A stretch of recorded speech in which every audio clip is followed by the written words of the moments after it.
crushing my brain with the candlelight. Losing my breath, losing myself, dreams are out of sight. Stop struggling against my demons.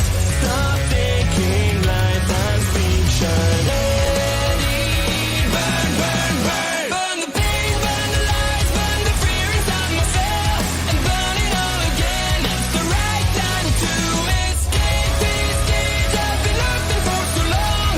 It's not where I belong. Let it burn, burn, burn into the ground. Ready to fight, ready to go, that's my final word. Taking chances, a gift that just gets one. Running a game, pushing my brain with the candlelight. I catch my breath and let it burn, burn, burn, burn. Burn the pain, burn the lies, burn the fear inside myself, and burn it all again. It's the right time to escape this cage I've been locked in for so long. It's not where I belong. Let it burn, burn, burn into the ground. I gotta let it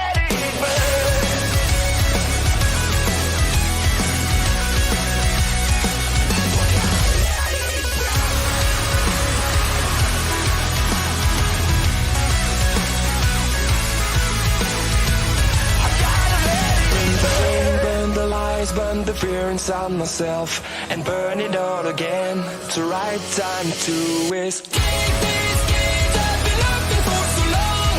It's not where I belong. Let it burn, burn, burn into the ground.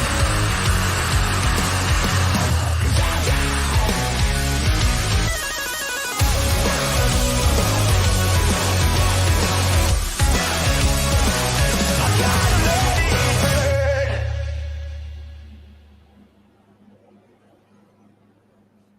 AEW Revolution is in the rearview mirror as we continue on into their next journey in a couple of months. We're going to recap the pay-per-view itself, and we're going to talk about a few things that happened throughout the week in WWE. All that and a little lanyard for you coming up on this live stream edition of the World Elite Podcast. Let's go!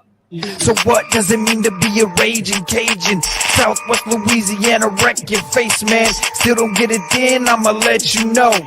All you gotta do is come and join the show.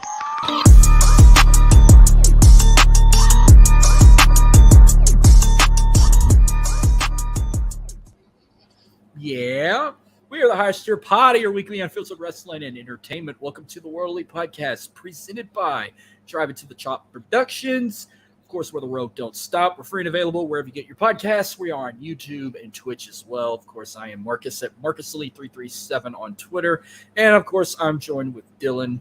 How's it going, man? Like always. And where can we find you? I'm on Twitter at DylanAbear_. I am doing fantastic after last week. After last week's stream, it was so much fun doing it. I'm very happy we're continuing this weekly trend of doing live streams. Looking forward to this one. And as always, I'm looking forward to the next one when we do one next week. So I'm doing pretty good, man.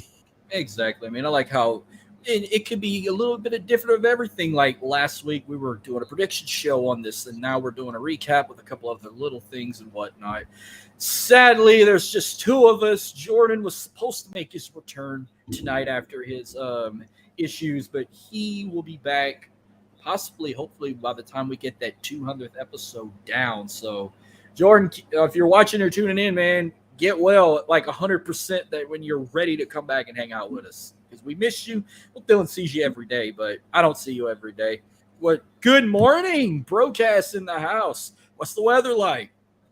We've been getting pretty weather. It feels like summertime already out here. Yeah, that's for sure. It's getting hot. Mm-hmm.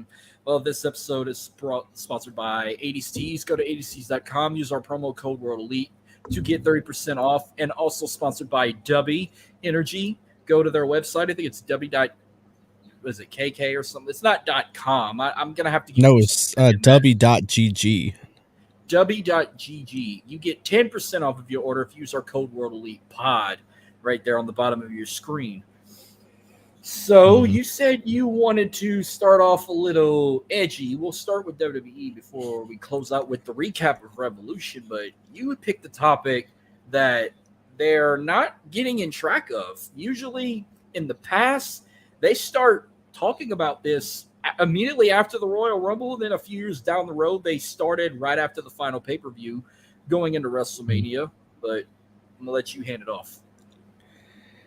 So, Marcus, correct me if I'm wrong. We are a mere, let's say, 23 days away from WrestleMania, unless I'm wrong. We're 4 weeks. Where's the Hall of Fame? There's been zero talks of the Hall of Fame. They're supposed to be. I mean, like I said, 23 days away. You're thinking that we're gonna have a decent class, and it's absolutely nowhere to be talked about right now. And there's been names that's been discussed. I know one in particular. I'm gonna ask you.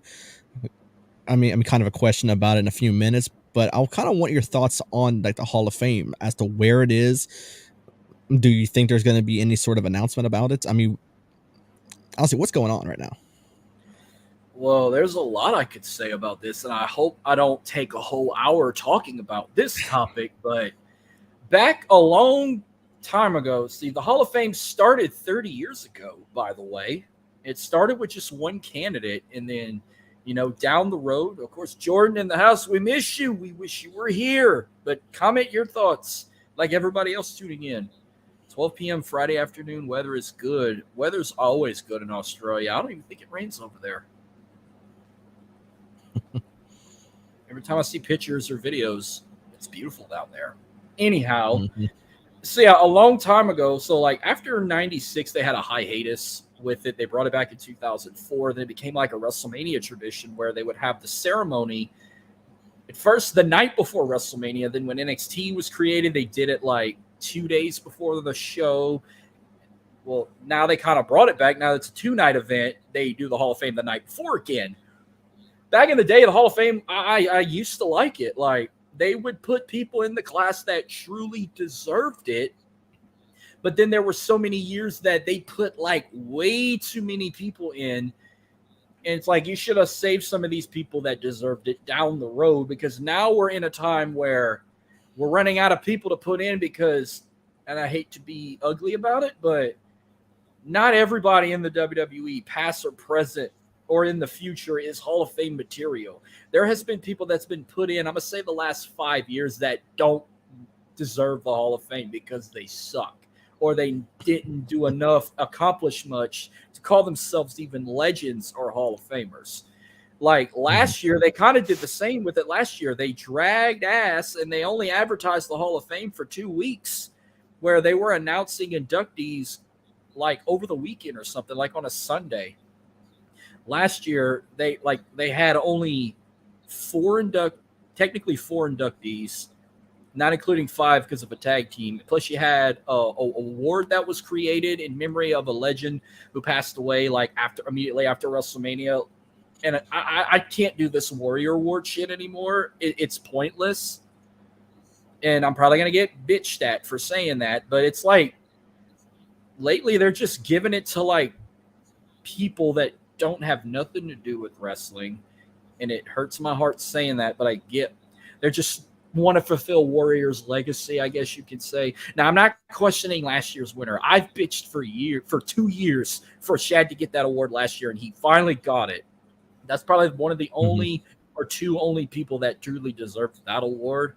What's up, Tim King from the Tim King Show and the Bloodline Entertainment Network? Be sure to follow and love all their shit and acknowledge your tribal chief. Driving to the Top Productions in the house. Might be backstage. We might get a surprise later. 3, yeah. Happy anniversary, by the way. Tuesday I marks your 3 appreciate it, man. anniversary with Cheyenne. Yep. Did y'all do Yeah, I appreciate anything? Celebrate? it. Next, oh well, yeah, we went out to eat and everything, and then next weekend we're just taking a little mini trip away, just a few days, just go out and do some stuff and all that. Nice. Now, the class last year, The Undertaker, of course, Hall of Famer. Mhm. Kind of like it's about time he got in, but it was perfect putting him in because they were in Texas. Vader, Yeah, he had a great run in WCW. His WWF run was kind of underrated a bit. He never won the WWF title, but I still thought he was the Hall of Fame candidate. The Steiner brothers, yes, they were a great tag team throughout WCW, WWE, whatnot, or in wherever else they competed. Yes, but only as a tag team. Scott Steiner, I don't think should go in solo because his WWE run as a singles competitor was fucking trash. It was. Like, I threw all my marbles in the pit and thought he was going to be world champion. He couldn't even beat Triple H. And why Queen? This is a prime example. Why is Queen Charmel in the Hall of Fame? All she ever did was annoy the hell out of us with her all hell King Booker. Never wrestled. Probably never wrestled a match in her life. That handicap match at WrestleMania doesn't count. Let's see, a couple years before the 2021 class. Kane, yes. Molly Holly, yes. Eric Bischoff, yes. Rob Van Dam, yes. Why is the Great Khali in the Hall of Fame? He sucks. He was one of the worst wrestlers we ever saw. And this celebrity wing is so pointless. And I love Ozzy Osbourne. I love his music. I love Black Sabbath. Why the fuck is he in the Hall of Fame? What did he do besides produce great music? Well, because he was in the British Bulldogs corner one time at WrestleMania 2. That's why he got in. 2021, you JBL, yes. I can see him a two-time Hall of Famer in the future. Him and Farouk got to go in together. The British Bulldog, yes. Jushin Thunder Liger, I'm going to say no because he never wrestled in WWE in his life. Why is he in it? The NWO, yes.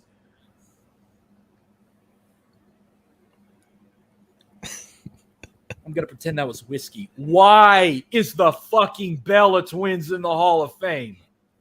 Why? I don't know. Honestly, I wish I could tell you, but I really don't know, dude. In 2019, Tori Wilson. Why is she in the Hall of Fame? She ain't won no titles. Now, her I can understand over the Bellas. If you want to look Bellas, they're going to look at the historic reign by Nikki Bella. That doesn't mean that Brie should get in. I mean, I think Nikki earned it over Brie more, but they put them both in together. Tori Wilson, she was looked at as one of those, not so much as a good wrestler, but sadly, back then women's wrestling wasn't really respected. I guess if you look past like Trish Stratus and Lita, it was more of like an eye candy type thing. Sad to say, but that's how it was. And Tori Wilson was one of those prime examples of that. Like DX, of course, yes. Obviously. The honky tonk man. I'm only going to say yes because he had that record for a while as the longest reigning Intercontinental Champion of all time. Harlem Heat, yes. The Hart Foundation, yes. Brutus the Barber Beefcake, why? What did he do? I don't remember him winning a championship. I have no. Now I'm gonna close out with 2018 because I'm not going back through every class because that's way too much. I'm gonna go to the last Hall of Fame I've ever attended that I regret attending because I chose to go see a guy I idolized in WCW get a plaque, then go watch an awesome Supercard of Honor pay-per-view across town. But Goldberg, it's kind of 50-50. Yeah, he had an amazing career in WCW. His WWE career was, but he didn't need to go in that year. I always say if you're still competing, you do not need to go in the Hall of Fame. He could have been a future Hall of Famer. I don't know why they put him in so early. Ivory, yes. Jeff Jarrett, yes. The Dudley Boys, fuck yes. Mark Henry, fuck yes. Yeah. Why is Hillbilly Jim in the Hall of Fame? What did he do? Besides make people dance. And Kid Rock. I love you, Kid Rock. I love your music. Why is he in the Hall of Fame? The celebrity wing shit is stupid. They're running out of people. I'd rather this Hall of Fame legacy they started in 2016 than put people that don't deserve to be in it or this celebrity wing crap. Yeah, so let me ask you something, Marcus. If they were to do a class this year, just as I don't know, rattle off some names as to who you think could make this year's class, if they even decide to do it, which I mean 23 days away, I don't even see it happening. Well, before I say the first name, they're just getting to the point, well, they might as well do like TNA. Just do like two inductees. Do a singles competitor and a tag team. If you want to go three, put a female in there if there's any females left that deserves to be in the Hall of Fame right now, because you just about got every female. Probably the only female I know that hasn't got in that deserves it is Sable. She ain't in it yet. She deserves it. Like, Jacqueline's already in it. She deserved it. Trish and Lita are in it. They deserved it. Sensational Sherry, Mae Young, Fabulous Moolah, Wendy Richter, all them already in it. They deserved it.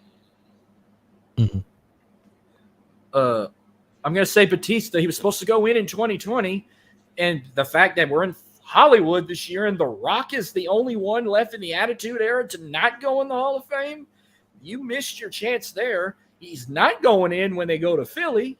And the only way he would probably go in is if WrestleMania went back to Miami, or for odd miracle, it'd be in Hawaii. Oh, yeah. So, Batista. Is there any other names? Okay, yeah. Batista. A tag team. There's only probably one I could think of, but it ain't gonna happen because one is currently in AEW right now, and they're definitely not gonna put him in there. And his brother has got a drug problem and needs to go to rehab, so that's definitely not happening. And I'm talking about the Hardy Boys. Yeah. So it's like cat and mouse right now with this Hall of Fame. Unless they're just keeping it really short, which that's what they should have did the last 5 years. Like, don't put 9 people in the freaking Hall of Fame. Do like no more than 4 or 5.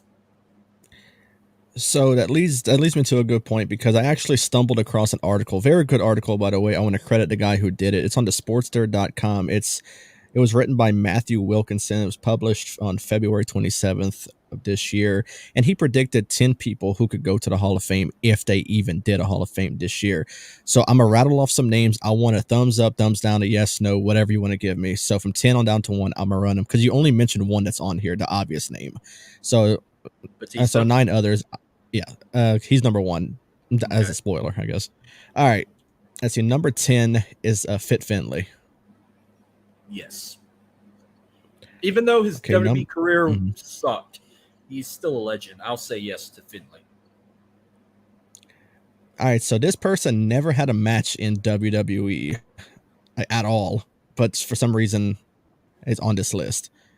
But the Great Muta. No. Okay. He can go in another Hall. I'm sorry to cut you off. Okay, he can go in he can go in the pro wrestling, whatever other wrestling Hall of Fame there is, not WWE. All right, number 8 is the only celebrity wing on here, and I could see it like for WCW, but not for WWE, and that's David Arquette. Fuck no. Why would you put his name? And I love C-Spot Run and Ready to Rumble. 8-Legged Freaks was your worst fucking movie ever. And I love the Scream movies. No. Hell no. All right. Number 7 is Lex Luger. I want to say yes, but it probably won't happen, because if it does happen, it'll be probably 40 years down the road. Same thing, another Miss Elizabeth needs to fucking be in the Hall of Fame. That's another one that should go in. Yeah. Okay, number 6 is probably the most obvious yes ever, and I'm never going to see it happen. She was inducted, but not by herself, and I'm talking about China. It needs to happen, but it ain't going to happen. Yes. By the way, I watched her episode of Biography Legends. It was so heartbreaking with what they did with her remains. They just, random people tossed her ashes in the Pacific Ocean 3 miles away from her apartment, because the little town she lived in, or condo or apartment, was right off the Pacific Ocean. It's sad that they did that, like, because she had no friends. Arquette's documentary was fantastic. I'm pretty sure it was. Does they talk about when he almost got killed by Nick Gage in a wrestling match? Oh, yeah, I forgot about that. Okay.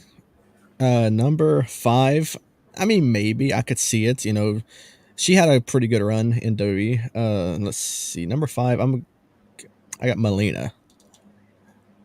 You know what? I'll say yes to Melina. All right, we finally got a yes out of you, except for China. But not Eminem. Nitro and Mercury don't deserve the Hall of Fame. Okay. Number 4, Tommy Dreamer. No. Okay. Number 3, she should get in for sure. Lillian Garcia. Absolutely. Yes. I agree with that. And since number 1's the obvious with Batista, number 2 is the Midnight Express. Oh, I forgot that we're not on the Hall of Fame yet. Yeah, I will. Yes, the Midnight Express yet. But which members? The original members or the freaking bullshit members? They said the originals on the article. The originals, yes. The ones they used in the cartoon era, hell no. Yeah, it was the originals. That's what they were mentioning on the article. Okay. And that's all I got for the Hall of Fame, though. I have one more for the Hall of Fame. If they ever do this, maybe down the road in the future, I could see it happening. But I'm only going to throw one name because when you say this category, only people are going to throw in one name. If they're ever going to, Andre the Giant was the first wrestler to go in the Hall of Fame. The first female was Moolah. The first ring backstage announcer was Mean Gene Okerlund. The first tag, I just popped it up here. The first tag team that went in. Oh shit! I forgot who it was. The Valiant Brothers. The Valiant Brothers were the first tag team to go in the Hall of Fame. Yeah. Earl Hebner, first referee to go in the Hall of Fame. Down the road, make it happen. It rightfully so. He should be. Should. And Pete Rose. I don't give a shit. First celebrity to go in the Hall of Fame.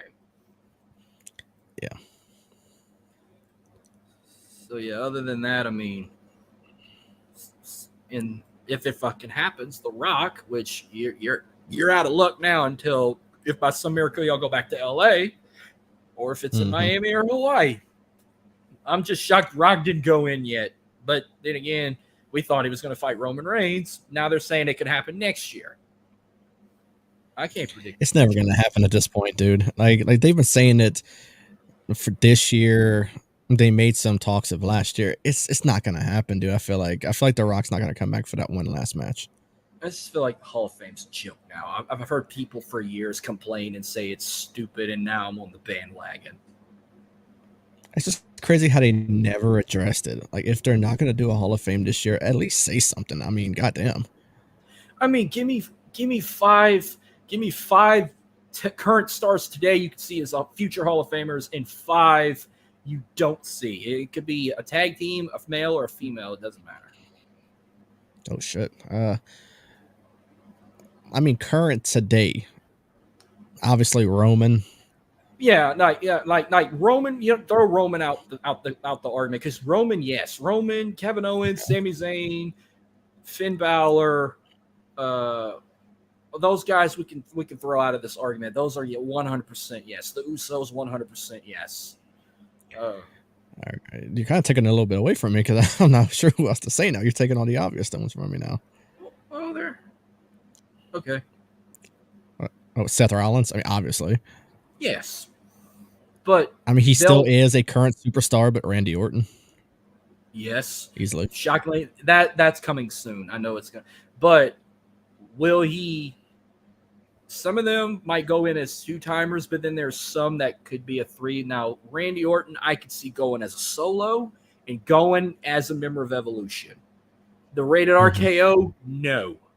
Edge won't be a 2-time. Edge will be a 2-time Hall of Famer if the Brood goes in, and that's probably the only way Christian's going in the Hall of Fame. Edge is already in the Hall of Fame. New Day, yes, but Kofi will probably be the only one to go in solo. But Big E and Xavier, that's the only way they're going in the Hall of Fame, is the New Day. Yeah.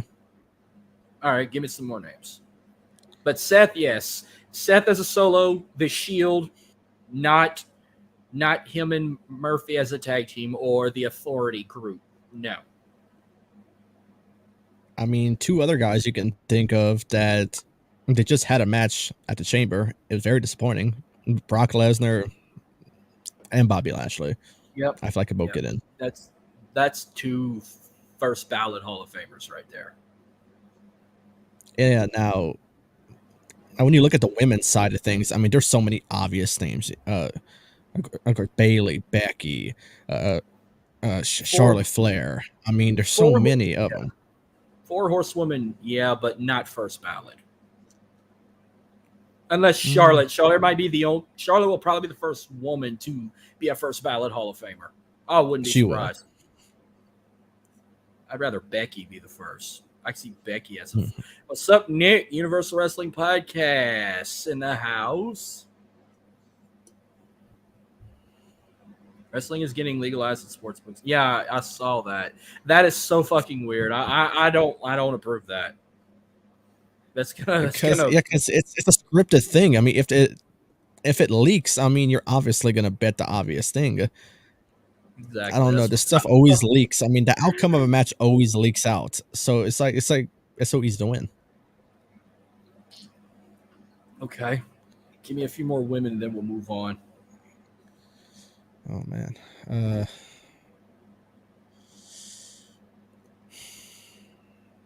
I'm probably gonna say yes, but it depends who you ask about. Honestly, I'm drawing a blank other than the obvious names. I mean, I feel like anyone over there, other than the obvious names, they're not ready yet, like Hall of Fame wise. I mean, it's hard right now. It's hard to even think. I mean Bianca, Yeah, Rhea Ripley. yeah. I mean, other than those obvious names, I mean, you really cannot pinpoint anyone else that's really Hall of Fame worthy right now. Yeah, She but still is like, a current, I guess. I mean, counter current. I mean, I'm semi-retired, still wrestled at times with Beth Phoenix. I mean, is she a Hall of Famer? yes, she is a Hall of She's Famer. a Hall of Famer. Yeah, she's a Hall of Famer. She got I thought inducted maybe in 2019. that's true. That's true. Yeah, she did get inducted. That is true. I completely zoned out with that one. Unfortunately, I'll say Ronda Rousey, a future Hall of Famer. Mhm, Mickey James, yes. But that ain't gonna happen until she's like officially done with Impact. Like, she's definitely mhm. a future Hall of Famer. But I'm sorry, but like a couple of female wrestlers today that we love, like I don't see Liv Morgan a Hall of Famer unless she like her career skyrockets even higher. Mhm. Maybe Alexa Bliss, a future Hall of Famer. I know she's got 5 women's title reigns and a couple tag, but she needs to do a little more. Mhm. Like, I know she won Money in the Bank. Also, maybe she won a Royal Rumble. Maybe that's all she needs to do to be a Hall of Famer. If she can Right. at least Yeah. win that, I can consider her a future Hall of Famer. But like, sorry, but like Carmella, fuck no. Selena Vega, Mhm. no. Fucking Piper Niven, Doudrop, whatever she is now, hell no. She sucks. Nia Jax, hell no. Even though she's gone. Mhm. Chelsea Green, hell no. No, like I said, it's the obvious names that you can really say, yeah, they're Hall of Fame worthy. But like the other ones that either just came onto the scene not long ago, or don't get a lot of spotlight on the televised show, it's really hard to say it right now. So for the women's side, it's more of the obvious names, more than anything that you can just look at as a future Hall of Famer.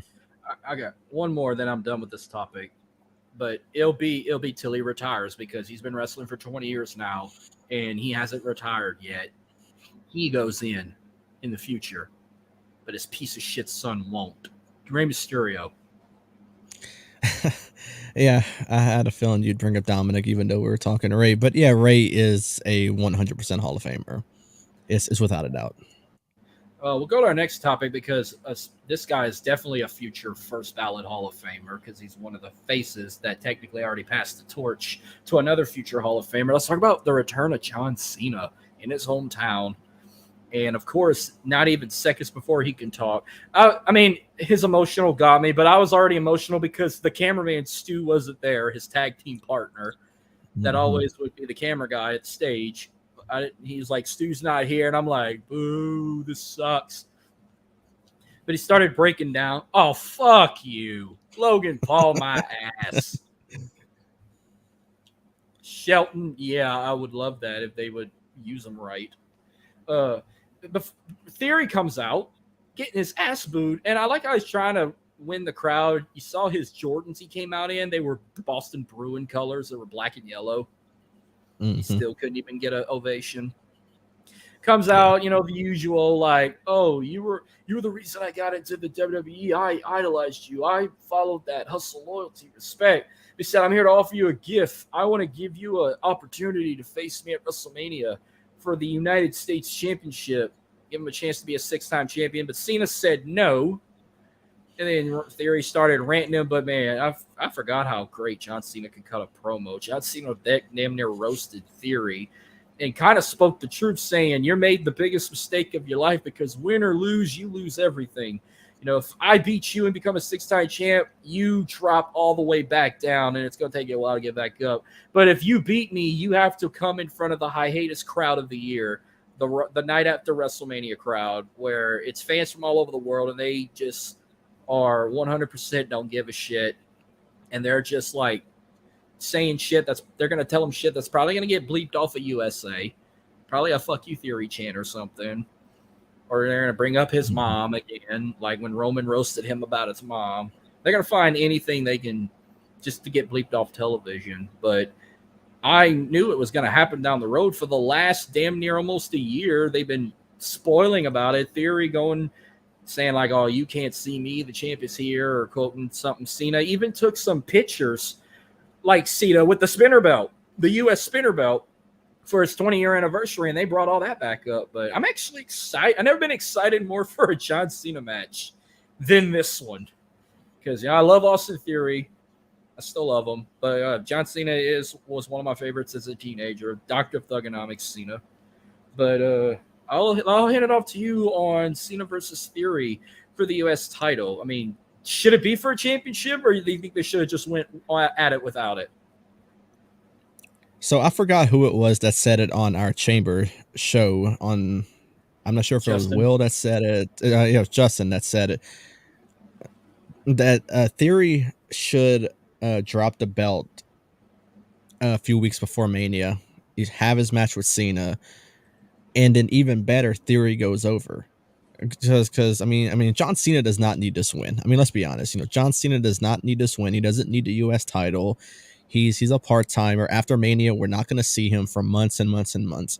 So Theory, I believe, will obviously go over at Mania. It would make him into a bigger star, I believe, than what he already is.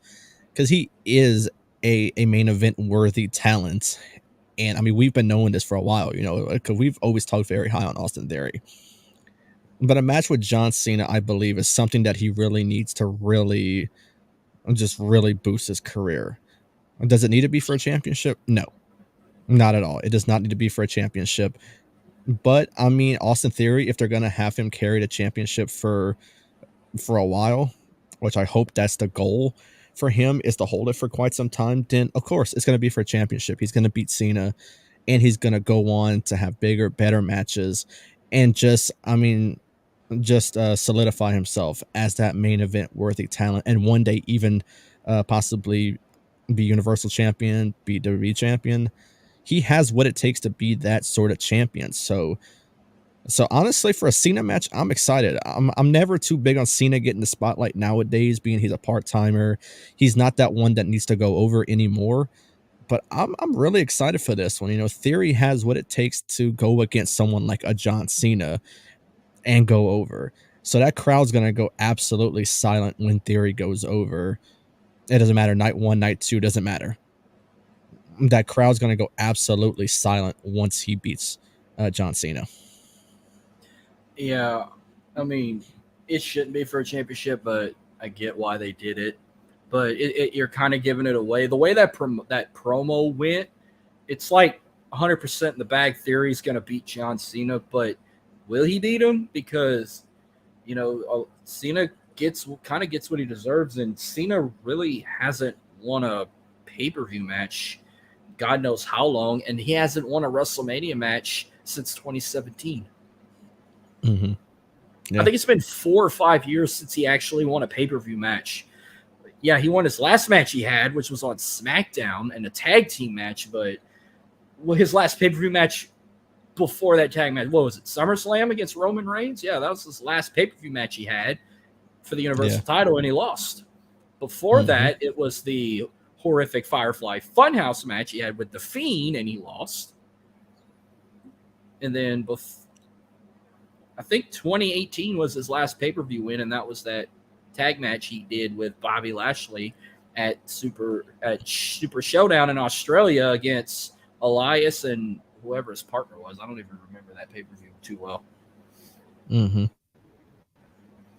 But yeah, he will most likely win. He should. There's no reason that John Cena should win this match. But I loved the promos he did on him. It's like he never skipped a beat. For sure. Oh, for sure. We'll see what happens there. Cena, though, kind of aging a bit, but, his hair is growing.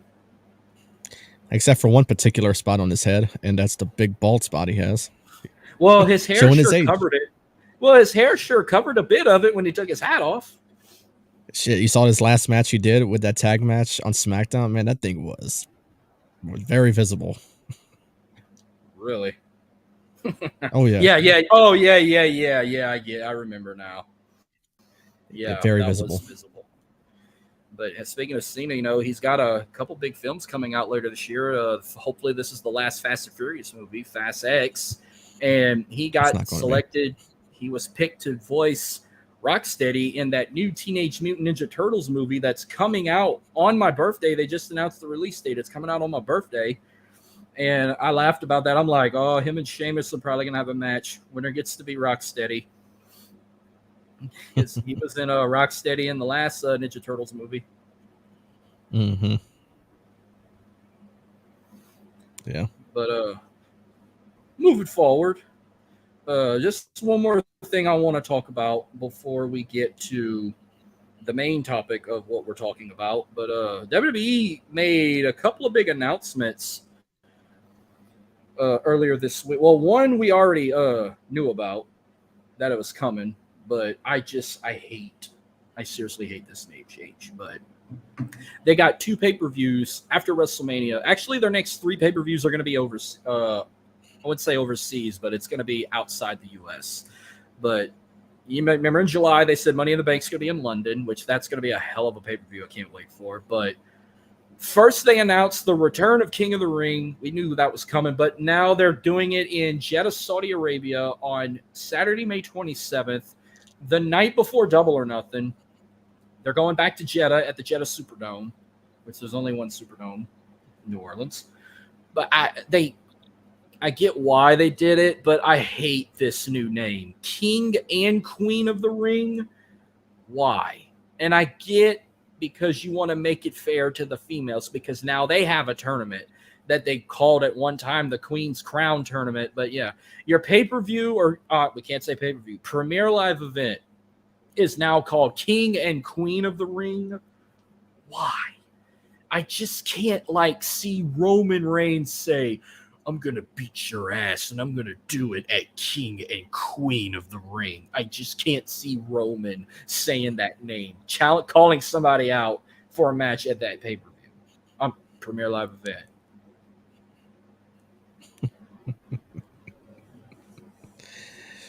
So I'm gonna be the different one here. I don't really let the name change bother me that much. We're in a different time. Last year they had the Queen's Crown tournament. It was, Zelina Vega that won, which I didn't think was a great decision, but it kind of fit her gimmick. She carried the gimmick for fucking ever. But now if you're gonna do an actual show about the King of the Ring, if you're gonna do a Queen's Crown tournament, you can't really just name it King of the Ring. It's I'm kind of being biased about it. So you have to fit the women in, call it the King and Queen of the Ring, which it's gonna be a name change to get used to. It's definitely a mouthful, but once you get used to it, I believe you can just let it be. So really and truly, it's not a name change that bothers me. It's not like a WrestleMania Backlash or something like that. That I couldn't fucking get with. But King and Queen of the Ring, like I said, it's a big mouthful. But it's not a big deal to me. It sucks it's in Saudi Arabia. They need to stop going over there. Some people cannot compete over there who would be fit for a King of the Ring. It sucks. Really and truly, I could see someone like Sami Zayn winning the damn thing. Yeah. He cannot go to Saudi Arabia. and he is someone who I can see possibly winning a King of the Ring tournament. So it's so unfair to the ones who can't go and stuff like that. But it's a weird name change. It is. But I mean, you got to be fair to both sides and call it just how you see it on the screen right now, King and Queen of the Ring. If you're gonna have both of them do it. Besides, I mean, you already have another pay-per-view with a similar name or logo, but it's called Crown Jewel. Why don't you just do the tournament? Like, why don't you do the women's tournament at Crown Jewel? Like, let just keep the name King of the Ring. Let that be the men's tournament, and then the next time you go back to that fucking kingdom, do the women's tournament at Crown Jewel. Just call it the Queen of the Ring tournament. Just thought about that, but King and Queen of the Ring, it's probably one of the top 3 worst pay-per-view names outside of WrestleMania Backlash and Great Balls of Fire.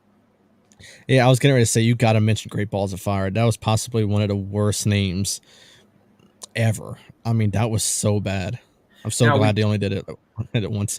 Now, we did get one wish. They did drop the name WrestleMania out of Backlash, but Backlash is going to appear in a territory. They're not a real country, and I know a lot of the Hispanics fucking argue about that in geography class and history class, but for the first time in 18 years, WWE is doing a premiere live event in Puerto Rico.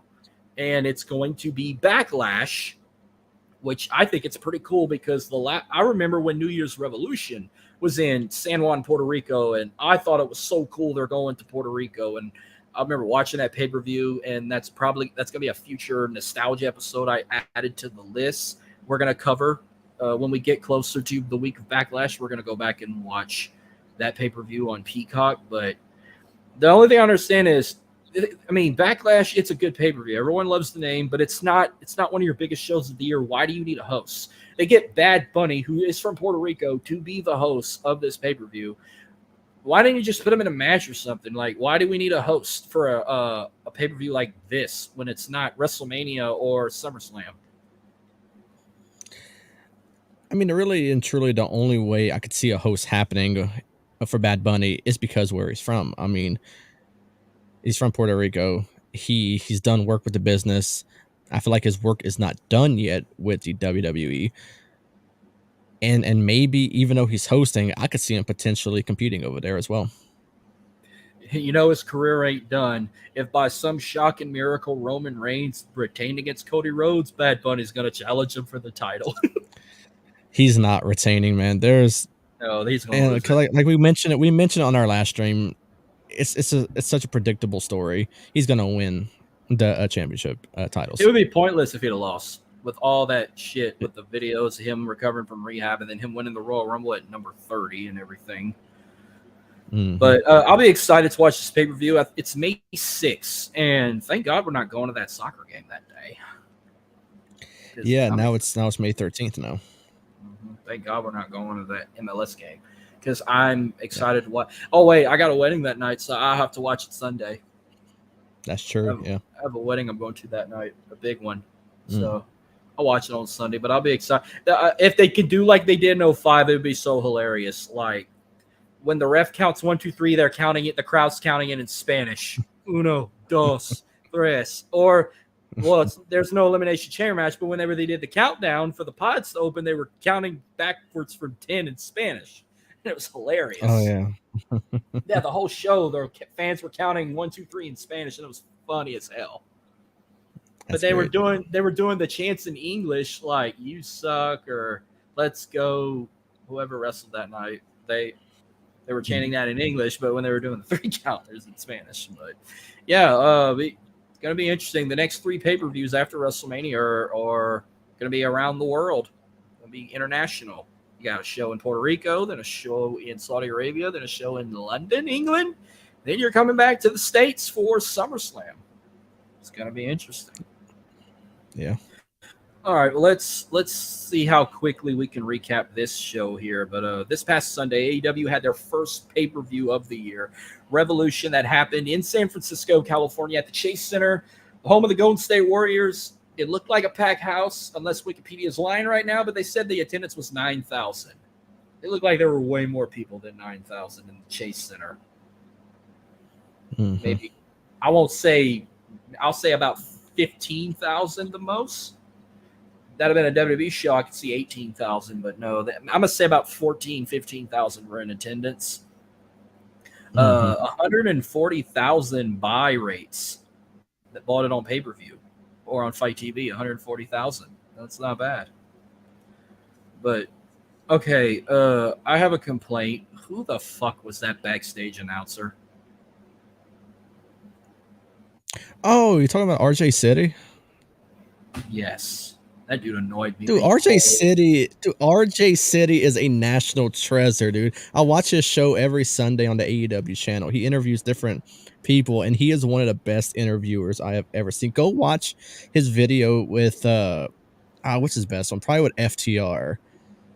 It's so good, dude. He's so funny. He touched Daddy Magic's nipples. I'm like, I'm done with him. I'm done. He Because do does you that. know Funny. what makes Daddy's nipples hard? When he's fucking national. You said in a text that Daddy Magic is a fucking national treasure. He is hilarious, man. Dude, RJ City is such a funny guy. He's so, if you haven't seen his show on the AEW YouTube, then I would see why you wouldn't know who he is, but he is so funny. Well, he shouldn't have pissed Tony Storm off because she sure spray painted an L on his brand new leather jacket. I am so over that, dude. The whole We'll spray talk. paint. They're such forced heels. I hate it. It's so bad. I have a question that I was kind of upset about, and not I'm not gonna bash about it, but yeah, I'm glad they put Mark Briscoe in a match. But why did you put him teaming up with the Lucha Brothers? Where's Pac? You have a trio called Death Triangle. Yeah, I'm not sure where he's at. I mean, I didn't think the match was going to last 12 minutes, 50 seconds. I was waiting for this to be like a 5-minute match. But yeah, Mark Briscoe and the Lucha Brothers defeated the now varsity athletes, Josh Woods, Tony Nese, and Ari Daivari. Josh Woods' teeth scare the fuck out of me. He looked like a shark with those teeth, those thin ass teeth he got. I'm actually shocked there was not like 4 matches on the 0 hour that they took from Ring of Honor. It's no longer the buy-in now. It's called 0 hour. Mm-hmm. And the only thing that made me laugh, Danhausen, whatever the hell he was wearing, your boy PJ City, whatever his name is, RJ City. It was like, RJ what are you wearing? Clothes? When I heard that, I laughed my ass off. Looked like he was wearing a grandma's summer dress. Yeah. And speaking of Orange Cassidy, now the All Atlantic Championship is called the International Championship. Why didn't you call it that the first time? Just get rid of it. Just get rid of that championship.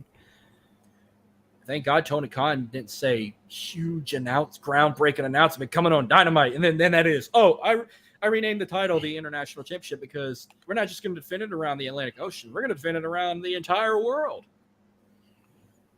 Yeah. And it was a pre-recorded recording, I heard. Like he recorded he recorded that like at the pay-per-view, and they just aired it on Wednesday night. Yeah. But show kicks off with our New Orleans brother Ricky Starks defeating Chris Jericho. Very good match. I didn't think it was going to kick off the show, but it was cool to see it start that way. And wasn't the Jericho Appreciation Society supposed to be banned from ringside? Why did Sammy Guevara try to interfere before Action Andretti jumped through the crowd and speared him out of his shoes? Do AEW, when it comes to rules, it's almost like there is no rules, even though there was a rule implied into that. I mean, even though JAS was banned from ringside, obviously we knew one of the members was going to come out. And one I hate though is Sammy. I can't fucking stand Sammy Guevara, but I'm so happy Ricky got the win. This was a really good match. You know, Ricky shined just like I thought he would. This guy is future AEW World Champion. He has that written all over him, and he had such a spectacular performance in this match. Absolutely, that was the second time he beat him. Remember, he beat him kicking off the new year, beating Jericho on Dynamite in Seattle. But Yeah. he did this on his own, like no interference, getting involved. I thought Jericho was going to win when he hit that Judas effect, but Ricky kicked out. Yeah. Scared the hell out of me, but it was awesome that he got the victory. Then we get it was supposed to be a no holds barred match, but then they changed it. Okay, when I saw a final burial match, I'm like, wait, is it a buried alive match or is it a casket match? It was a little bit of both. Well, I think it was buried alive because a casket match in AEW is called a coffin match. Oh yeah, that's true. Yeah. But the difference between this type of buried alive match, WWE actually, if you don't have a bulldozer on your set with a bucket full of dirt, you actually shovel your opponent dirt on your opponent. Where in here, it was Jungle Boy. I can't say Jungle Boy Jack Perry. Jungle Boy versus Christian Cage. Hell of a match. It was very, very entertaining. And then, of course, his sister and his mom was at the front row. They were there for every time they crossed paths. And why did they have to put so much dirt on the stage? Like, it's probably why they had the pyro issue at the beginning. They didn't want to burn the dirt up. But when he closed the lid on Christian, the casket just dropped 6 feet on its own, and it like slid to the back. Somebody said that was Tony Khan on cocaine pulling the casket down and pushing it out of the way.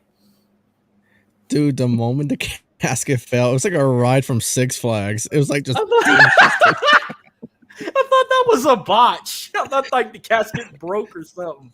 Yeah, it looked like a drop on the fucking long ride on Six Flags. It was so damn funny. The moment it fell, I'm like, what the fuck?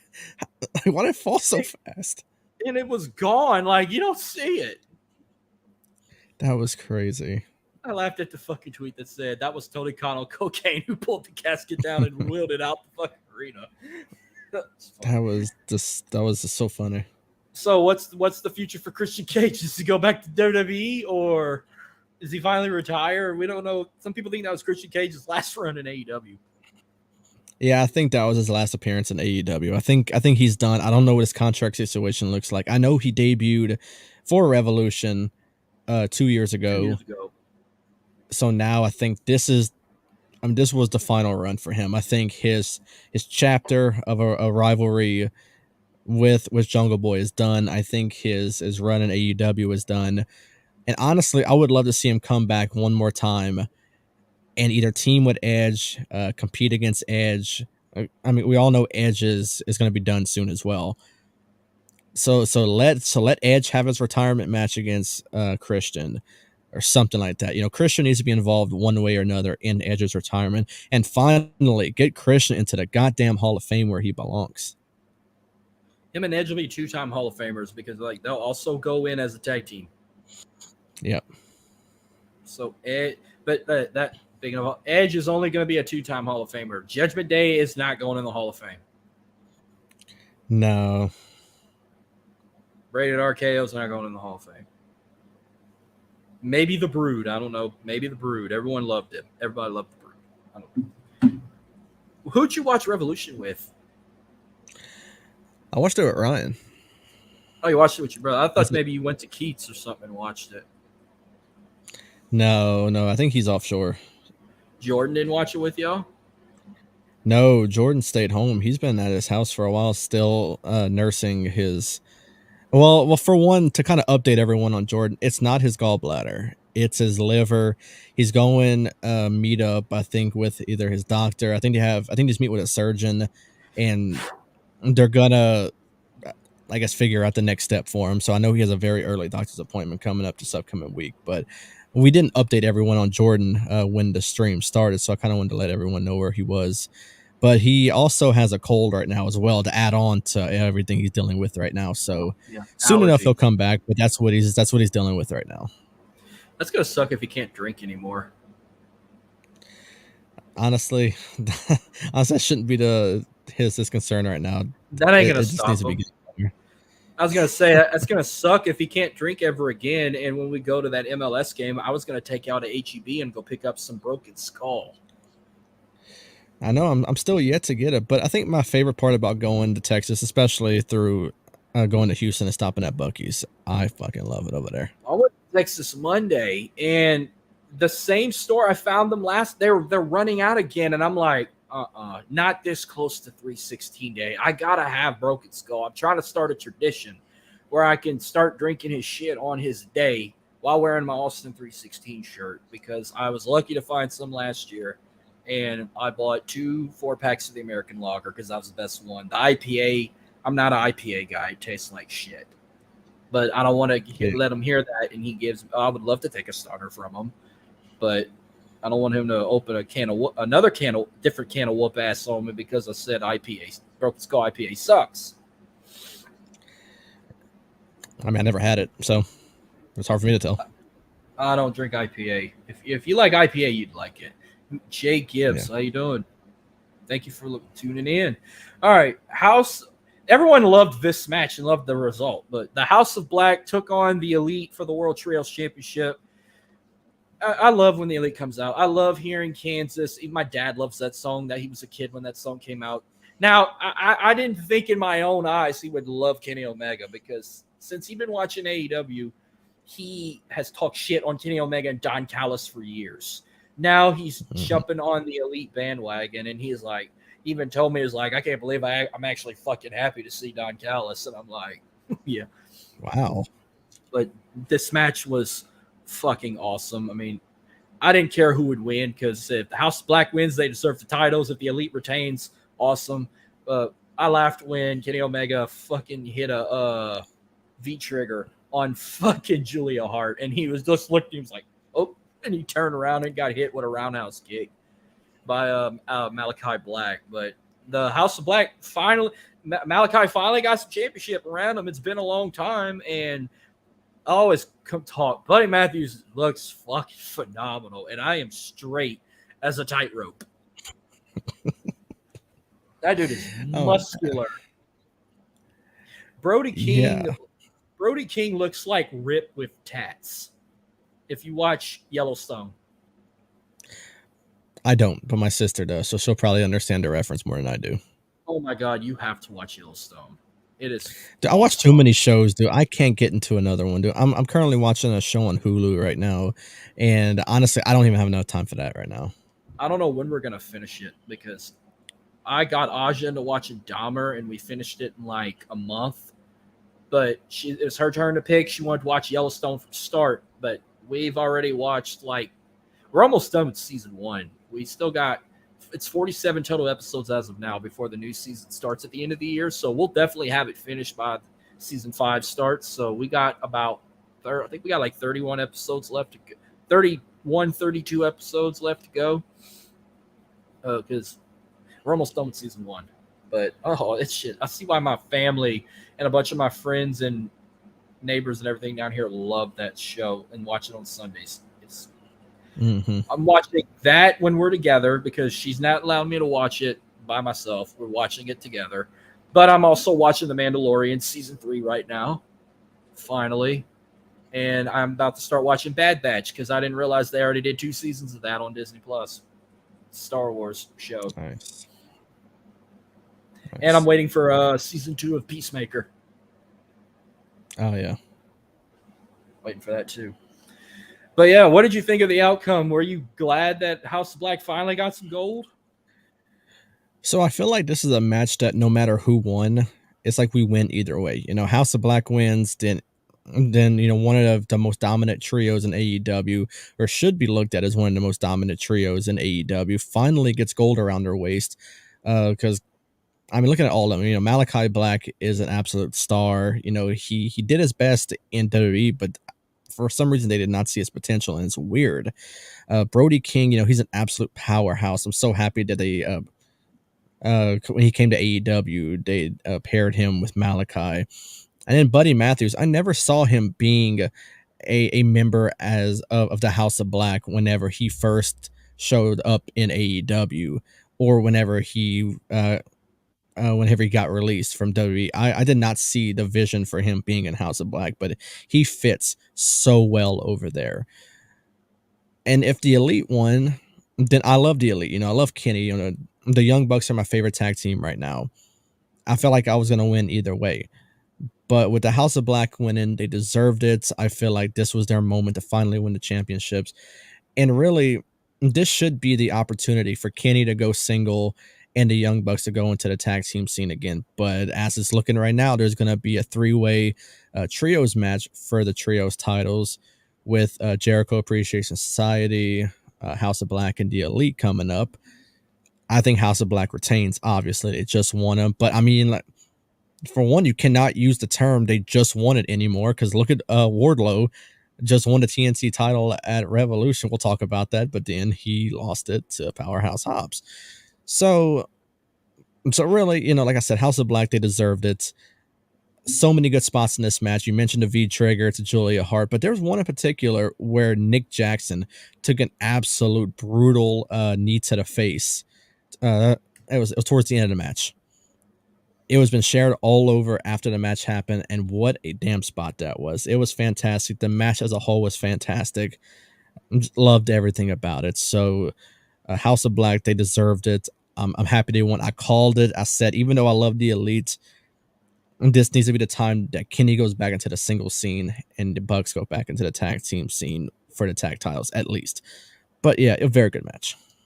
Yeah, it's going to be exciting Dynamite next week. They're having that three-way trios tag match with House of Black versus the Elite versus Jericho Appreciation Society in Kenny and Jericho's hometown of Winnipeg. Probably will main event. It's going to be fun. But I also heard a rumor that the Young Bucks I think House of Black's going to retain, but the Young Bucks are going to join the Lucha Brothers. They already qualified, and a few other tag teams. They announced that they will crown new Ring of Honor World Tag Team Champions at Supercard. They're having what's called a Reach for the Sky ladder match. Yeah, I heard about that. Yeah. That Mark's going to drop the titles, vacate the titles, and they're going to have... Now, they need to step up with this Supercard. I still need to pay my $10 and catch up on Ring of Honor, catch up on the last two episodes, but who's Claudio going to defend that title against next? Like, I thought Eddie Kingston was what happened last week, but then you saw what Hangman did on Dynamite, so I don't know if it's going to be Hangman pulling a Ring of Honor match for one night, or if it's going to be Eddie Kingston or maybe somebody else. I think it's going to be Eddie. And you think he wins the title? Or you're not too sure?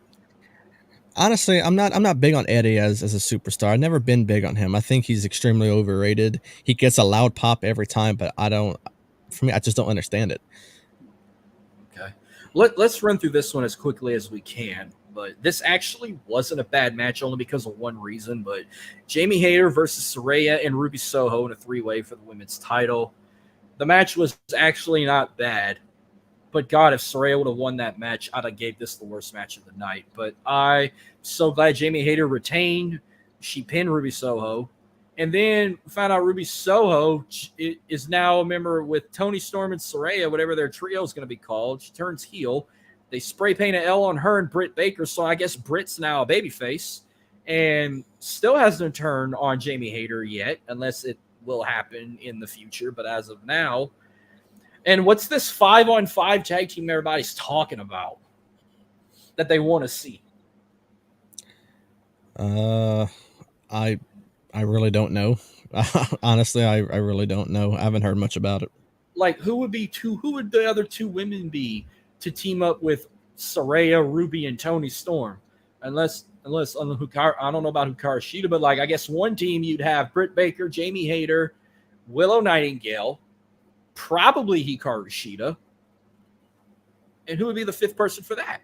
Like, what's this 5-on-5 tag? If Tim King were still listening right now, he can explain it a lot better. That's what he's been talking about, is they need to do a 5-on-5 women's tag match. Give me the 10 participants. Give me the 2 5-women teams so I can catch up, because I'm like lost with this. But not a bad match. This I thought was going to be a worse match of the night, but it wasn't. Only because Jamie Hayter retained the title. Yeah, I mean, it wasn't a great match. You know, I'm not going to lie. It wasn't fantastic. You know, I did give my piece on our stream last week where we talked about all the matches. I said Saraya could be looked at as one of the worst signings. You know, they forced her into a heel turn, and it's I mean, it's not good. I mean, she's a forced heel. Same thing with Toni Storm. It was such a weird heel turn when it happened. And now they're going great value NWO on us. And now they want to do spray paints and stuff like that. Spray painting an L on someone. And Well, great value NWO and DX because they're using green spray paint. yeah, so you can look at it. And as DX the has done both. that too. Yeah. Correct. Yeah, they have. And yeah, you can look at it as a little bit of both with DX and NWO. But it's just not good. I mean, she comes out every week. She does the same shit. She sticks the finger to the crowd, thinks she's badass and everything, and it's such a cringy look. Doing her little skips she used to do in WWE, but I'm glad she don't do the scream. Oh yeah, that was just not good. But everything about her run so far has not been good, and I'm so happy she didn't win the title. Jamie Hayter needs that championship for a long time because she is one of those honestly top stars of AEW. You know, I have spoken very highly of someone like a Jade Cargill, who I think could be looked at just from look alone, could be looked at as a top star of that company. But you know, she needs to actually fight someone who is not a local jobber or is an indie talent every week. She's going to be defending her title next week against one of Canada's best, apparently, and it's probably just going to be an indie talent or something like that. And she'll go on to 50 whatever, or no, probably 54, I think. I But don't even know. I don't even keep up with her. When I see her on my TV, I go try and use the bathroom. I go piss or shit away my memory of seeing her on my television. yeah, but Jamie Hayter, I'm very happy she won, and it was an obvious heel turn that was coming. I knew Ruby was going to side with Saraya and Toni Storm, and now like I said, and as like you said, you know, there's been a lot of talks of potentially a blood and guts for the women, which I think would be pretty cool. But who else do you add? I know that you were mentioning Jamie Hayter, Britt Baker, Willow, Hikaru maybe Hikaru Shida, Shida, who and would be the honestly, I'm not loving the name for a fifth person, but maybe a Thunder Rosa. oh hell no, I don't want her back. No, I mean me either. I mean, but she has history with some names in there, so I mean, you could really. She's got issues with Maybe Britt, but she wouldn't team up with Britt. I don't know. Honestly, I really don't know. It's I very don't know. confusing. It's a very confusing thing. I don't know if they're going to do it though. Sky Blue. What about her? That's your fifth member. Mm. I mean, I love Sky Blue, but I don't see her being added to a big match like that. You know, she's really good, but They need to quit shitting on her. She's awesome. She's from TK's She is. backyard. I love Sky Blue, and Mhm. she's one of Miss Kate's best friends. Yeah. By the way, her and Maddie Renkowski are still the women's tag champs in NWA, so that's a thumbs up right there. Yeah. All right, let's talk about Let's talk about this match. Hangman Adam Page and John Moxley's Texas Death Match. I think we called it. Moxley bled in under 5 minutes, and we saw like barbed wire boards. We saw bricks, cinder blocks, a freaking fork gets stabbed in Hangman's forehead. They used everything but the kitchen sink. This was a brutal, brutal match, but I think it was the Hurricane Rana on the steel chair wrapped in barbed wire while sitting up got me the hardest. Like, oh shit, that was painful.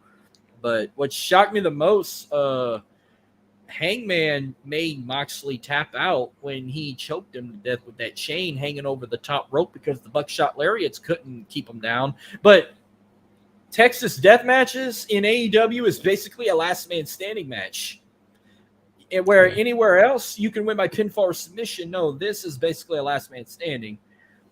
Or by knockout or submission. Because Moxley tapped out. And I don't think I've ever seen him tap out in my life. I think that was the first time ever. But brutal match. It was disgusting, but I enjoyed it. But not close to being match of the night. But I was shocked Moxley tapped out more than him losing. But hey, he gets his I thought he was getting his vacation, though. He wrestled on Dynamite last night, teaming up with Claudio against Silver and Reynolds. But I didn't watch that match because I took a shower. Did Moxley bleed? I didn't watch it either, so I have no idea. I just know, I guess they're heels now because when I walked out, them two and Wheeler Yuta were attacking Hangman, but Hangman fucking hit Claudio in the face, and I guess they're Blackpool's heel now, a heel I trio. guess. I don't know. I don't know. But what did you think of the match, the Texas Death Match with Hangman and Mox? Whew. It was a lot. I mean, but if you've seen like a death match, then you know what you're getting yourself into. It's literally called a Texas death match. So you know what you're getting yourself into. I've seen a lot of people on the internet that say they had to turn it off or it's not for them or it's in someone's words, they said it was fucking disgusting. It's a certain writer from a certain wrestling site. I'm not gonna name drop him, but a lot of people were going after him during this match because of how extra he was being about it. But I mean, it's not everybody's cup of tea. You know, I'm not gonna go after people that didn't like it or anything like that. I, for one, enjoyed it. I thought it was a great match. It was what they promised it would be, and it was an absolute death match. It was. John Moxley is no stranger to a death match. Hangman has had his fair share of Texas death matches as well, so we knew this was going to be great. It, I mean, we seen forks going into foreheads. We seen barbed wire, which we knew was going to happen. We seen uh, people's hands get in between bricks. I mean, it was a lot to take in. You know, we seen, like you mentioned, Mox get hung by a chain and tap out. I mean, it was everything they promised to us, and I thought it was great. It was something I thought would happen with Hangman winning. I thought that would lead to Mox taking a vacation, but I just feel like he's never going to take his much earned vacation. He's been needing a vacation for a long time now. He still has yet to take it. So, I mean, it could be looked at as one of the best matches of the night. It was everything that AEW promised it would be, and they did not let us down whatsoever with this one. I'm happy with the result. I thought Hangman deserved it more. Mox, I mean, I think we gave it like the over under was 5 minutes for us in the bleeding thing with Mox. I'm not sure if it went over 5, but still great match. I just thought it was fantastic. It was, like I said, one of the best for me for the night. I thought it was just very good.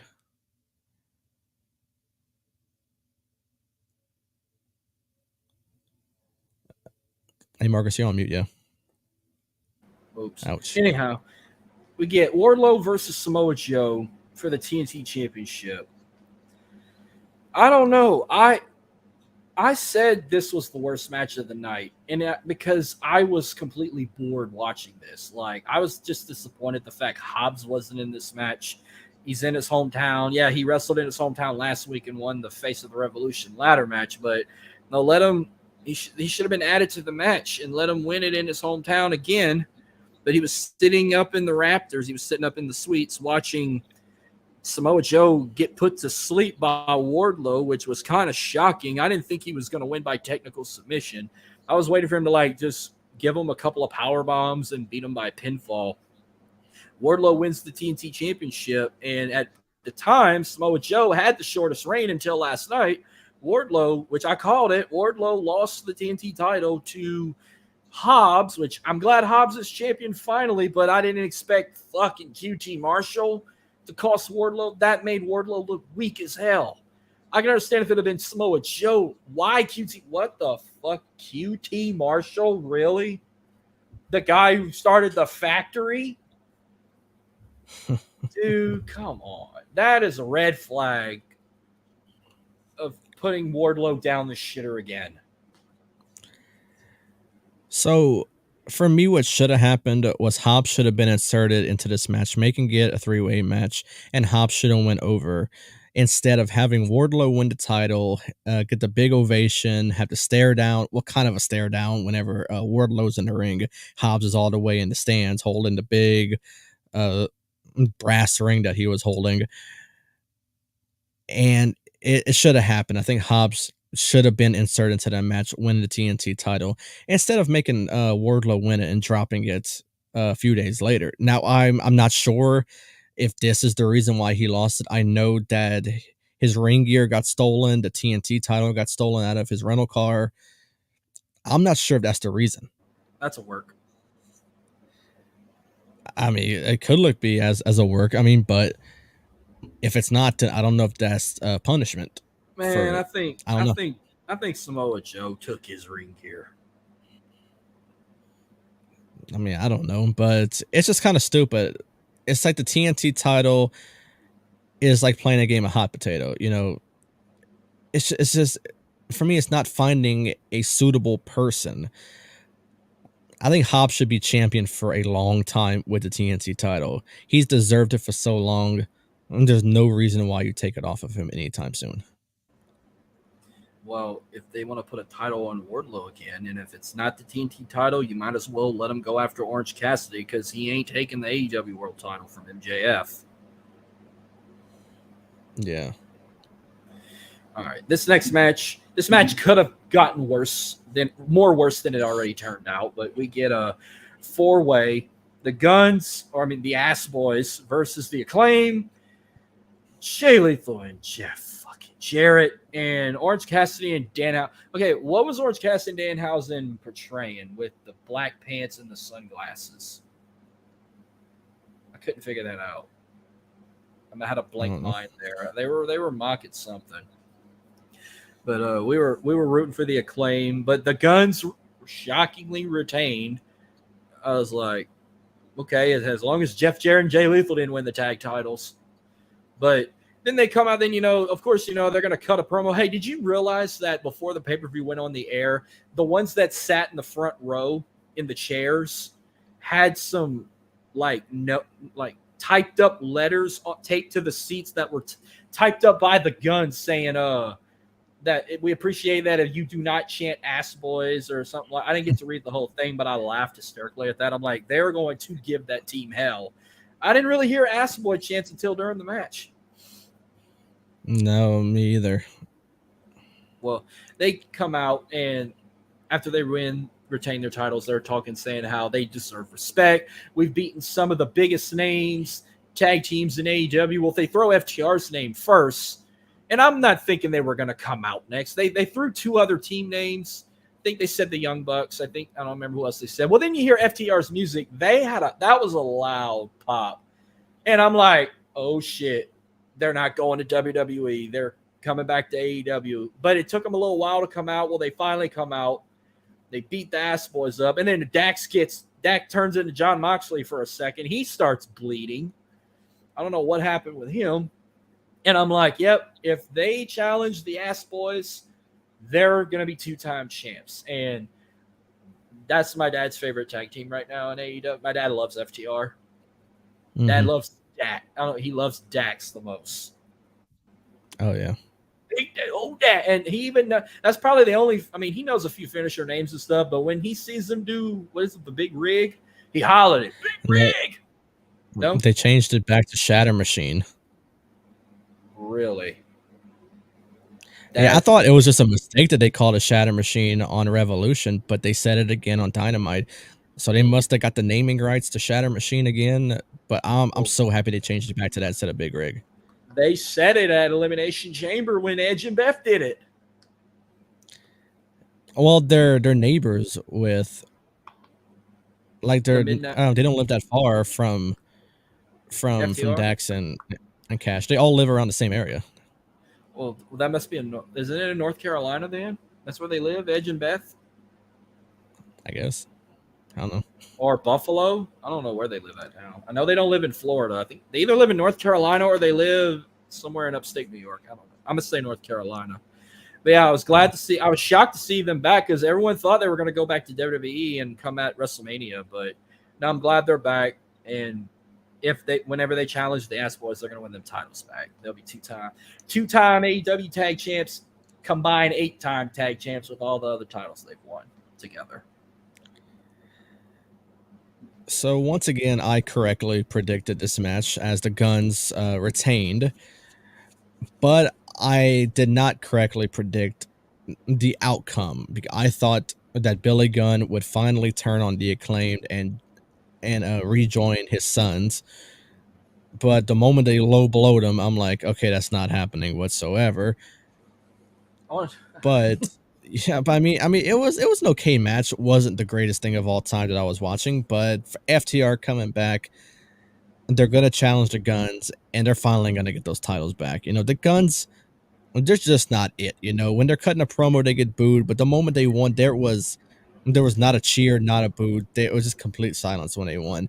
So give the titles to FTR, put them on a suitable group of guys who can get a loud pop just like them. I laughed when the shit with Satnam Singh and Danhausen. Yeah. Then he kicks him in the nuts. And then here comes Billy Gunn and hits the Famouser. And I never heard my dad say daddy ass in his life. And he's like, look at daddy ass go. And I'm like, he's old, son. I'm like, I know he's old. I remember watching him 25 years ago. He's got to be, what, in his 60s now? And he looks fucking amazing for a 60-something-year-old man. Let me check. I actually can research this right now.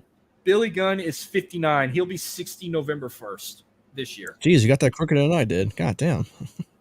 My internet's not tripping today. I think we're the only ones from Driving to the Top that don't have internet issues. And also, I don't have a second monitor up. I had to look on my cell phone, so. All right, let's talk about the main event. MJF versus Bryan Danielson, 60-minute Iron Man match for the AEW World Championship. Of course, MJF comes back out in that white devil mask that he wore at All Out. Or an all white. Then, I mean, I like the choir playing his theme song with the violins and everything. This is all right. Bryan Danielson coming out looking so out of age. Mm-hmm. I haven't seen you guys do the live stream with all those shows like you used to.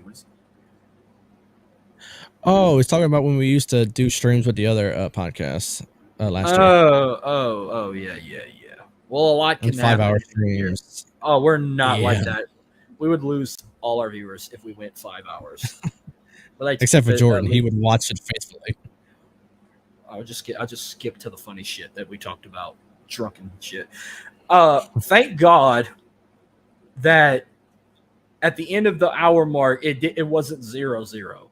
But it was crazy. It took 25 minutes for the first fall, and it went to Bryan Danielson. But my dad forgot he didn't know how an Iron Man match worked. When Bryan hit the Bazooki, whatever the fuck you say it, Bazooki.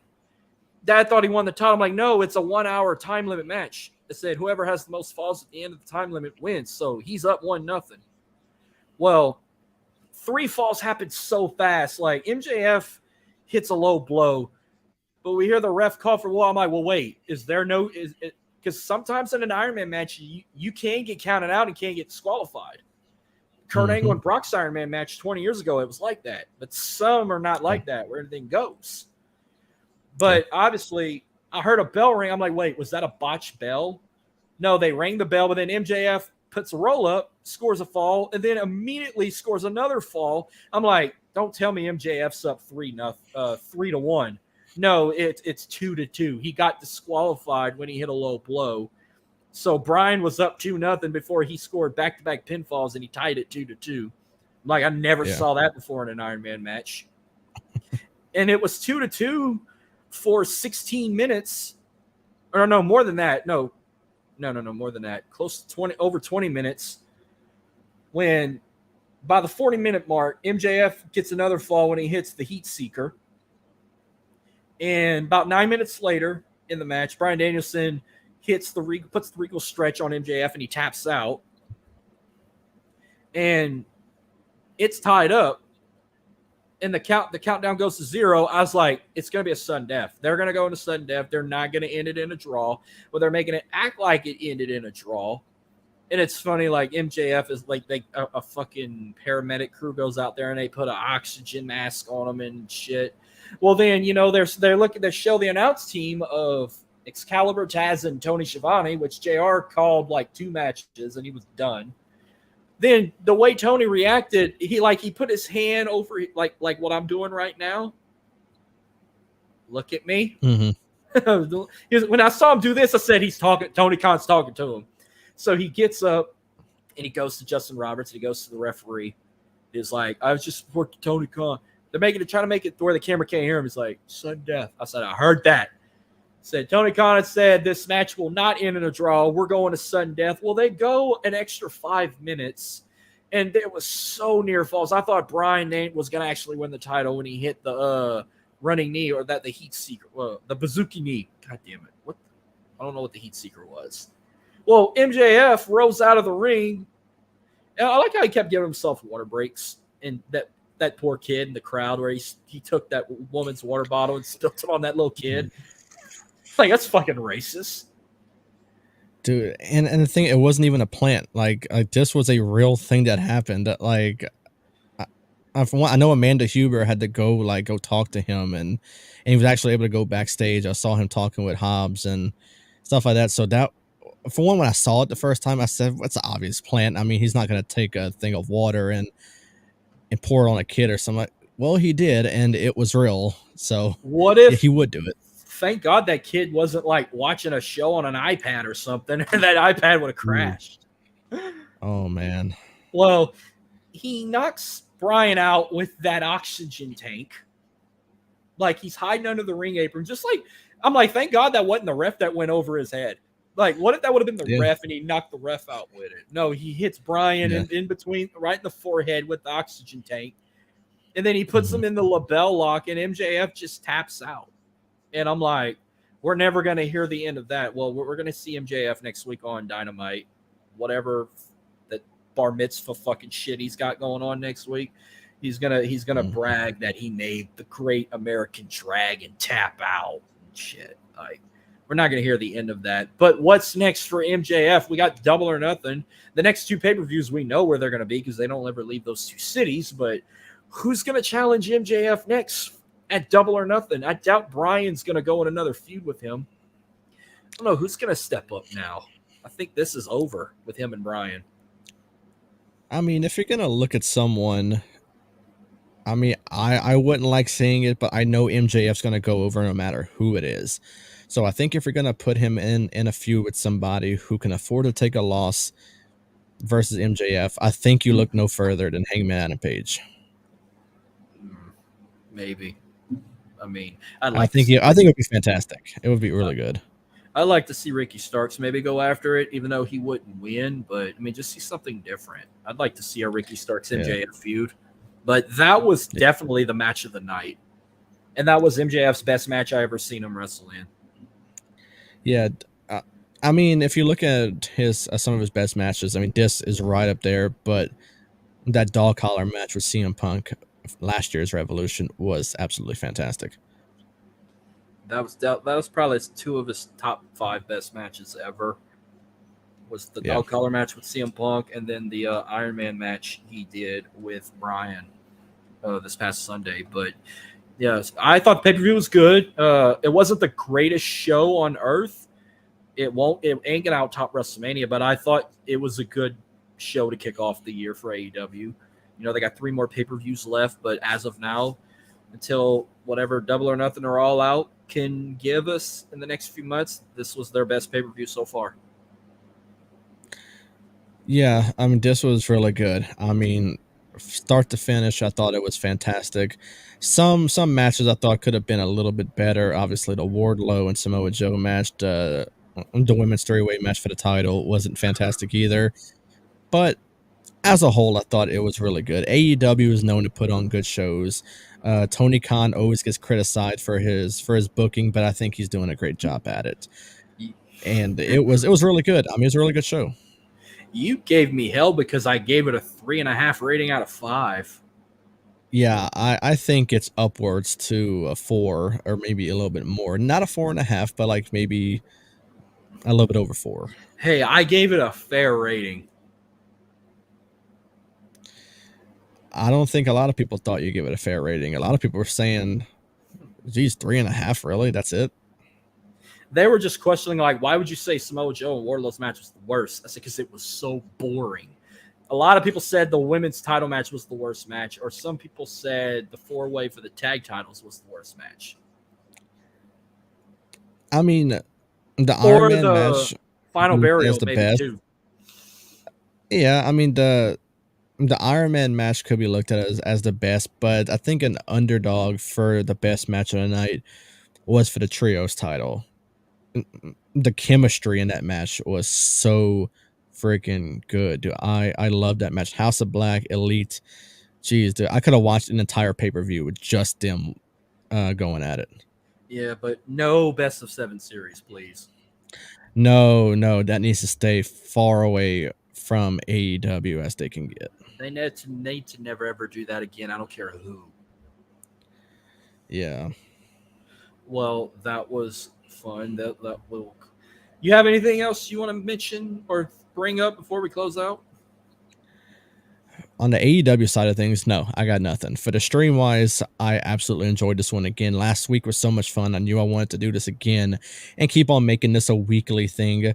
Seemed like Thursday is working out pretty well for us. Facebook, YouTube, we got a lot of good viewers in tonight.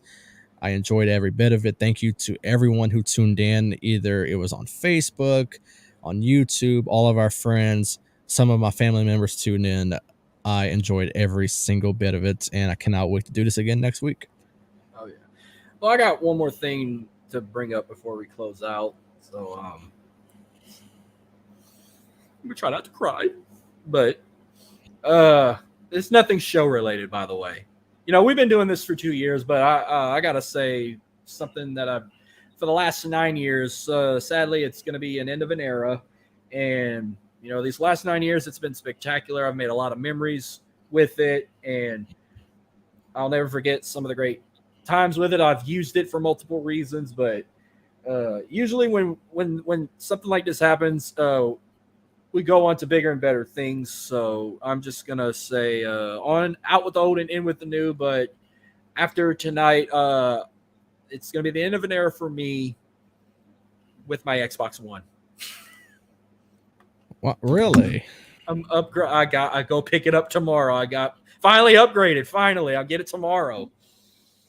Dude, you had me thinking something was wrong. I'm like, this dude didn't tell me nothing before the stream started. No, it's like, no, I'm a bullshit with it. Be like, no, I finally upgraded, got my Series X, I'm getting it tomorrow. So you got Series X or Series S? I said it's Series S.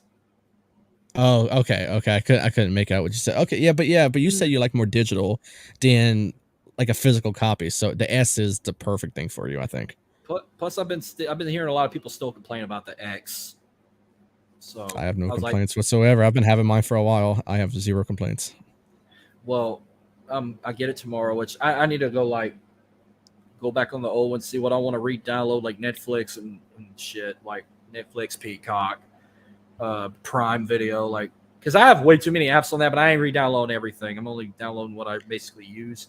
First game I'm gonna pre-order the deluxe version of WWE 2K23. Will that be the first game I play? Maybe. If not, Hogwarts Legacy, baby. I'm getting it. I'm definitely getting that one too. I've been seeing gameplay of it. It looks so good. I don't know. I just hope I don't piss off my Catholic people that I'm gonna play a witchcraft and wizardry game, because supposedly Catholics are against that. So, oh well. I just want to play it. I've watched a couple of videos on YouTube and Twitch. The graphics are phenomenal, and I can't wait to start playing it. My brother already has it. He had it since it came out, because he has a Series X, and no, he got it on his PC. He plays it on his computer, not on his Series X. He got it on his PC. He said, "Get it on Xbox." He said, "If you play it on your PC, you might freeze up a bit." He says, "I should have got it on my Xbox, but." Yeah, I can't wait to start playing it. But yep, you can find the podcast on Twitter at Worldly Pod. We're also on any audio platform, free and available wherever you get your podcasts. Subscribe to us on YouTube, also on Twitch, and follow us on Facebook. We're free and available wherever you get your podcasts on any audio platform, from Spotify, Google Pod, Spreaker, iHeartRadio. Just give us that 5-star rating and review. Again, sponsored by W Energy. Go to w.gg and get 10% off your order using our promo code WorldlyPod. And 80s Tees, go to 80stees.com, use our promo code Worldly to get 30% off of your order. And that's about it. 316 days coming up. I know we got an audio recording we're going to do for that. And that will be episode 199. And then it won't be long before that groundbreaking 200th episode comes on audio platforms. Hopefully Jordan will be back. But until then, we'll be back again next Thursday on March 16th, on 316 Day, the day that audio episode drops. And might talk about Stone Cold. Well, I don't know what we're going to talk about next week. Depends what happens on Raw and SmackDown. NXT, which I forgot about, Roadblock, which I missed the first match. You know what happened if you watched it. If not, go on the internet.